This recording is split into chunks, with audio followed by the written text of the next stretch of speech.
Howdy, folks. Today, we're diving headfirst into one of history's biggest questions. Was Jesus Christ a real person? Think about it. The world is full of myths and legends, stories passed down through generations. How can we be sure that the Jesus we read about in the Bible, the one who performed miracles and preached love, wasn't just another one of those tales? We're going to dig into the history books, examine the evidence, and see what we can find. By looking at the facts, by weighing the evidence, we can come to a more informed understanding of who Jesus was and what his life, whether myth or reality, means for us today. So buckle up, y'all, because we're about to embark on a fascinating journey through history.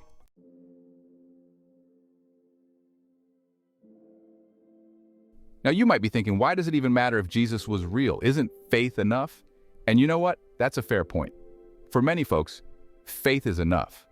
But for others, having that historical grounding can make all the difference. It's like building a house. Faith is the heart of the home, but even the most loving home needs a strong foundation to stand the test of time. Because let's be honest, the claim that a man named Jesus walked the earth 2,000 years ago, performed miracles, and rose from the dead, that's a big claim. It's a claim that, if true, changes everything. And if it's not true, well, then we need to know that too. So whether you're a devout believer, a curious skeptic, or somewhere in between, I invite you to come along with me on this journey of discovery.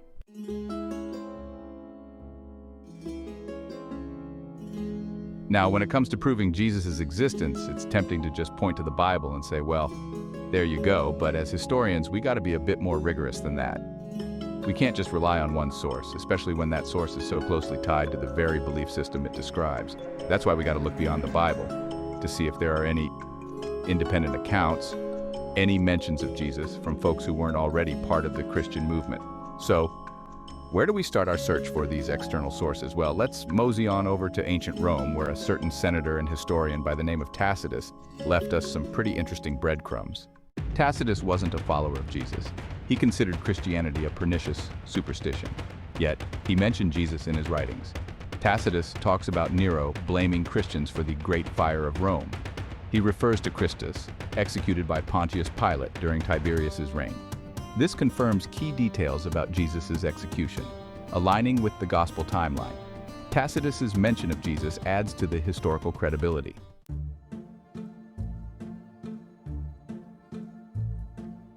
Now let's talk about another big name in the world of ancient historians, Flavius Josephus. Josephus was a Jewish historian who lived in the 1st century, and his writings provide us with some of the most extensive non-biblical accounts of Jewish history during that time. Now, Josephus's writings about Jesus are a bit more controversial than Tacitus's. There's a passage in Josephus's book, Antiquities of the Jews, that mentions Jesus, referring to him as the so-called Christ, and even acknowledging his miracles and resurrection. However, many scholars believe that this passage, known as the Testimonium Flavianum, was altered by later Christian scribes to make it more favorable to Jesus. But even if we acknowledge that parts of it might have been embellished, there's still valuable information to be gleaned from Josephus's account. The fact that both Tacitus and Josephus, despite their differing perspectives, felt compelled to mention Jesus in their writings speaks volumes about his impact on the world around him.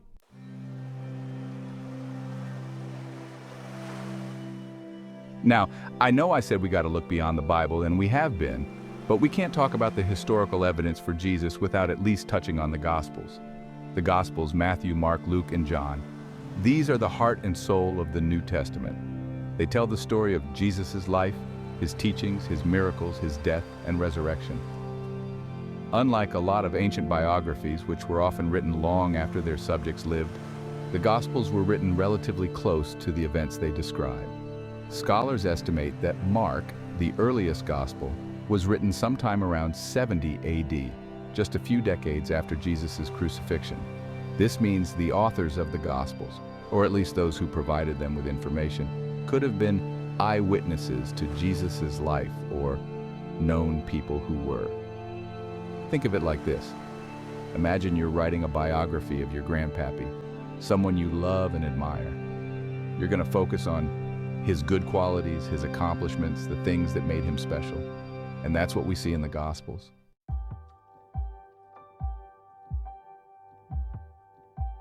Now let's talk about the folks who knew Jesus best, his disciples, the apostles. These were the men and women who walked with him, ate with him, listened to his teachings firsthand. They weren't theologians or scholars, they were everyday people. Fishermen, tax collectors, even a zealot. And you know what's interesting?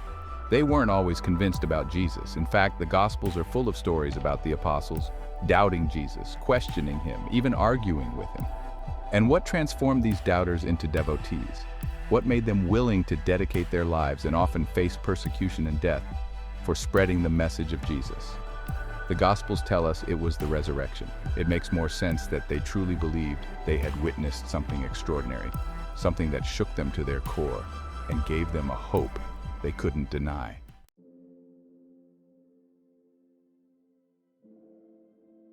Now, among the apostles, there's one figure who stands out as a particularly powerful witness, Mary Magdalene. According to all four Gospels, she was the first person to see Jesus after his resurrection. The fact that the Gospels mention Mary Magdalene as the first witness, even though it might have seemed countercultural at the time, speaks volumes.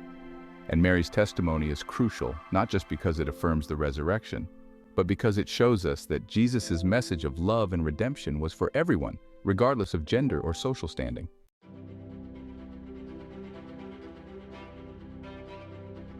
Now, let's talk about another fascinating figure, James, the brother of Jesus. The Gospels tell us that Jesus' own family, even his brothers, didn't always believe in him. But after the resurrection, something changed. James became a devout follower of Jesus, and eventually, he became a leader of the early church in Jerusalem. This wasn't some random guy on the street. This was Jesus' own brother, someone who knew him better than just about anyone. And yet, even with his initial skepticism, even with his intimate knowledge of Jesus' life, James became convinced of his brother's divinity. The fact that James, a man who initially doubted, became such a prominent figure in the early church speaks to the authenticity of his conversion experience.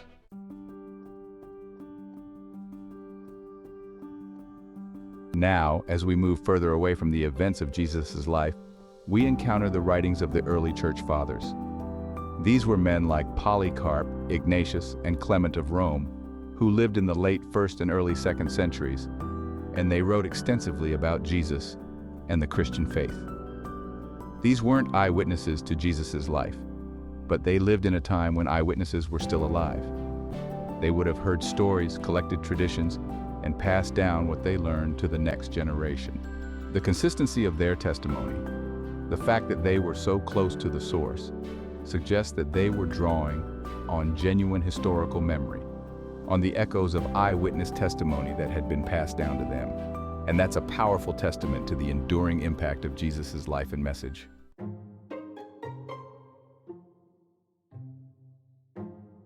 Now, y'all know I love a good history book, but sometimes it's the dirt under our feet that tells the most compelling stories. Archaeology, that's the study of the past. Through physical remains, it's like detective work, piecing together clues left behind by those who came before us. And when it comes to Jesus, archaeology offers us some fascinating insights, not necessarily proof of miracles, but glimpses into the world he lived in, confirmation of places and practices mentioned in the Bible. By understanding that world, we can better understand the world Jesus walked into, the people he interacted with, the challenges he faced.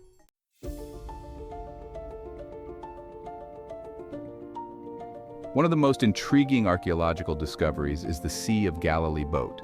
This first-century fishing vessel was discovered in 1986, buried in the mud. What's so special about a boat? This isn't just any boat. Its design matches the boats described in the Gospels, the kind Jesus and his disciples used. We can't say Jesus set foot on this boat, but it's a tangible link to his world, reminding us the Bible's stories unfolded in a real place, with real people, using real objects. Imagine Jesus teaching from the shore, crowds pressing in to hear his words, and just offshore, a boat like this one may be carrying his disciples. Archaeology connects us to the past in a tangible way.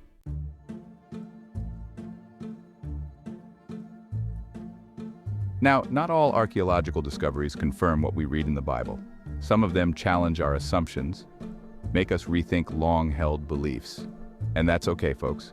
History is messy, And sometimes the most exciting discoveries are the ones that shake things up a bit. Take, for instance, the Nazareth inscription. This marble tablet, discovered in France in the 19th century, contains an edict from Emperor Claudius, dating back to around 50 AD. Now here's where it gets interesting. The inscription mentions a Roman law prohibiting the disturbance of tombs and the removal of bodies. And it specifically mentions punishment for those who violate this law in Judea. Some scholars believe this inscription might be connected to the belief in Jesus' resurrection. Could it be that the Roman authorities, concerned about rumors of a resurrected Messiah, enacted this law to prevent followers from stealing Jesus' body and claiming he had risen? Now, I'm not saying that's definitely what happened, but it's a possibility, and it shows how archaeology can shed light on the political and social context surrounding the events of Jesus' life, even if it doesn't always paint a perfectly neat and tidy picture.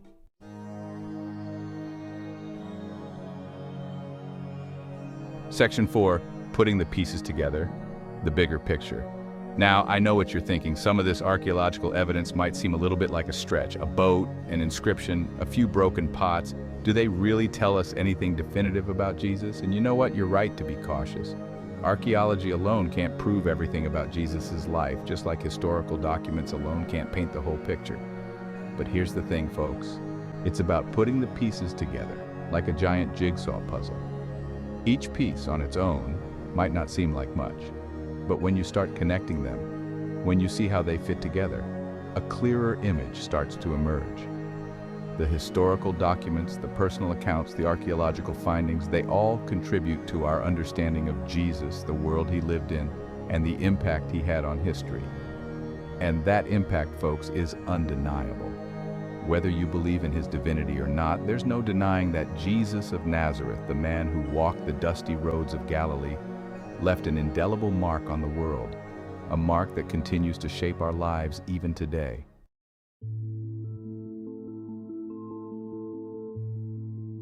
Now, y'all know I like to keep things fair and square, so it's only right that we address the folks who ain't so convinced about Jesus' historical existence. There's a school of thought out there called mythicism that argues Jesus never actually existed, that he was a mythical figure, like Hercules or King Arthur, created by early Christians to spread their message. Now, I respect their right to believe that. But I gotta say, as someone who's spent a good deal of time digging through the historical evidence, I just don't find their arguments very convincing. You see, the mythicist argument often hinges on the idea that there's no independent historical evidence for Jesus outside of Christian sources. But as we've already seen, that's just not true. We've got Tacitus, we've got Josephus, both mentioning Jesus in their writings, and these weren't Christian apologists, these were respected historians of their time.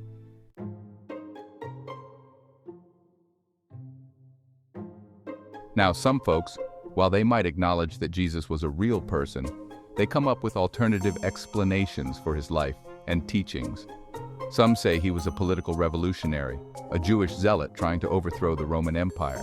Others suggest he was a wandering philosopher, spreading wisdom and challenging societal norms.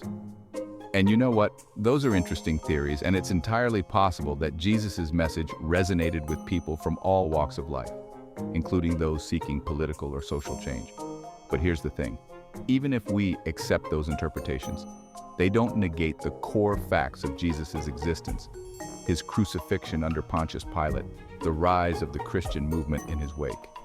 These are historical events that demand an explanation, and simply labeling Jesus as a revolutionary or a philosopher doesn't fully account for the profound impact he had on the world.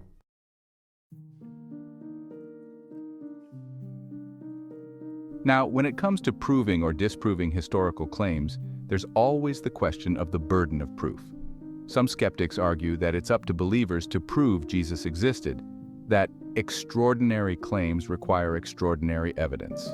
And while I agree that we should always approach historical questions with a healthy dose of skepticism, I think it's important to remember that the absence of evidence is not the evidence of absence. Just because we haven't found a signed letter from Julius Caesar or a video recording of Cleopatra doesn't mean they didn't exist, right? History is full of gaps, and we're constantly making new discoveries that challenge our understanding of the past.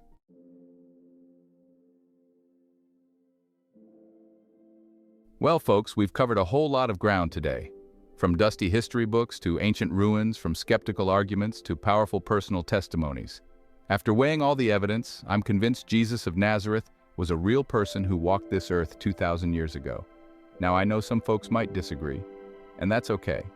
We all have to come to our own conclusions based on what we find persuasive. But for me, the historical evidence is just too compelling to ignore. The writings of Tacitus and Josephus, the testimonies of the apostles, the archaeological findings that corroborate biblical accounts, they all point to the same conclusion. Jesus was no myth. He was a flesh and blood human being who lived, breathed, taught, and ultimately changed the course of history. Thanks for joining me on this journey of discovery. Y'all take care now.